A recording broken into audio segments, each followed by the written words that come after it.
आखिर क्यों ईडी की रेड के बीच आई ममता बनर्जी? क्या है उन ग्रीन फाइलों का रहस्य और क्यों मचा बंगाल में बवाल? चलिए समझते हैं। राजनीति में एक बार फिर हलचल तेज हो गई है।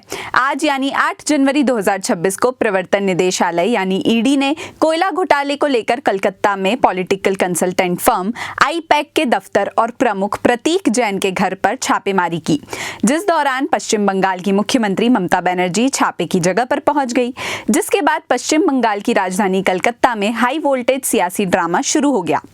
ममता बनर्जी ने वहां पहुंचकर आरोप लगाया कि ईडी उनकी पार्टी का डेटा और चुनावी रणनीति चुराने आई है। आईपैक के दफ्तर में मौजूद कुछ फाइलों को उठाकर ममता बनर्जी के काफिले की गाड़ी में रखा गया। खुद ममता के हाथ में एक ग्रीन कलर की फाइल देखी गई। अब सवाल है कि आखिर उन फाइल्स में ऐसा क्या था और क्या उन्हीं फाइल्स के लिए ममता बनर्जी वहां इतनी जल्दबाजी में पहुंची थी? अभी तक इसका खुलासा नहीं हो पाया है। वहीं बात करें रेड की, तो ये रेड कोयला घोटाले कोल स्मगलिंग केस की जांच से जुड़ी है, जिसमें टीएमसी के कई बड़े नेताओं के नाम पहले भी सामने आ चुके हैं। वहीं आईपैक ममता की पार्टी तृणमूल कांग्रेस यानी टीएमसी के लिए काम करती है। 2019 के लोकसभा चुनाव में भाजपा की बढ़त के बाद ममता बनर्जी ने प्रशांत किशोर और उनकी कंपनी आईपैक की मदद ली थी और 2021 के बंगाल विधानसभा चुनाव में भी टीएमसी की भारी जीत के पीछे आईपैक की रणनीति को मुख्य कारण माना जाता है।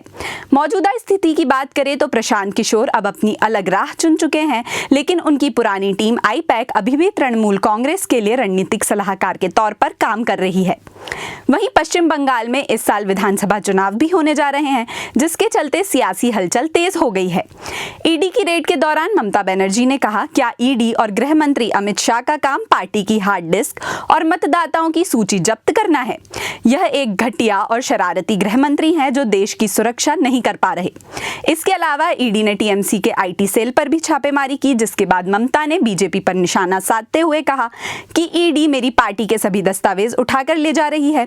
अगर मैं भाजपा के पार्टी कार्यालय पर छापा डालूं तो क्या होगा? वह पश्चिम बंगाल में एसआईआर के जरिए मतदाताओं के नाम हटा रहे हैं। चुनाव के नाम पर वह मेरी पार्टी से जुड़ी सारी जानकारी इकट्ठा कर रहे हैं।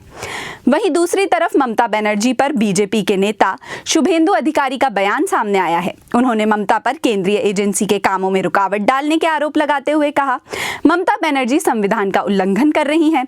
वह केंद्रीय एजेंसियों के कामों में दखल दे रही हैं और यदि उनके घर छापा पड़ा तो 100 करोड़ रुपए मिलेंगे। उन्होंने ममता बनर्जी के खिलाफ कानूनी कार्रवाई की भी मांग की है। सूत्रों का कहना है कि जो फाइल्स ममता छापे वाली जगह से ले गई, उनमें टीएमसी की आईटी सेल से जुड़े दस्तावेज थे। अब इन फाइलों का रहस्य क्या है, ये तो ईडी के बयान के बाद ही पता चलेगा। ऐसी ही तमाम खबरों के लिए बने रहिए हमारे साथ। धन्यवाद।